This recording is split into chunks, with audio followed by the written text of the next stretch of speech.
فاتك ماتش فرنسا وانجلترا، اتفرج عليه تاني، بسيطه خالص. خش اتفرج على ماتش باريس سان جيرمان وبايرن ميونخ في دوري الابطال اللي هو السنه دي، هو نفس الماتش، الصوره طبق الاصل منه. انت شايف المنظر عامل ازاي؟ شايف ايه ده؟ ايه ده؟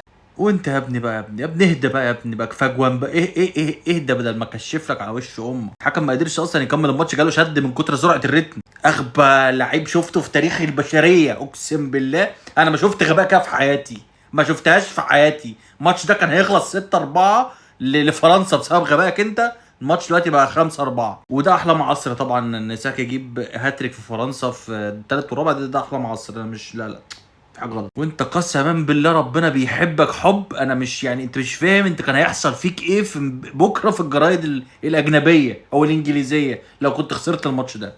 الجون السادس جه، حد شافه؟ اللي شافه يا ريت يقول، واللي ما شافوش يخش يشوفه. اللي يعني اللي قاعد يقف، اللي واقف يقعد، اللي نام يصحى، اللي صاحي ينام، يخش يتفرج على الجون السادس بس وبعد كده نتفاهم. ايه يا بيلينجهام بتعمله ده؟ ايه اللي بتعمله ده؟ ايه اللي بتعمله ده؟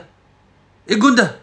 طيب الماتش خلص 6-4، احلى ماتش في التاريخ، مش في تاريخ بقى كاس العالم، احسن ماتش في التاريخ بالنسبه لي.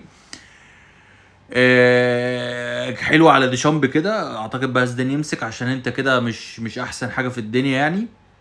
ماتش مفتوح زياده عن اللزوم، دفاعين ملط، الدفاعين مفيش خالص. الماتش ده هتفرج عليه بكره تاني، وممكن وانا بنام بكره اتفرج عليه تالت، وبكره من بعد بكره ممكن اتفرج عليه رابع، عشان ده ماتش ما يتزهقش منه. الشوط التاني اصلا بالنسبه لي خلص في 10 دقايق من كتر ما كنت سرعه الريتم ومن كتر ما الماتش كان حماسي قوي يعني. ماتش جامد فشخ.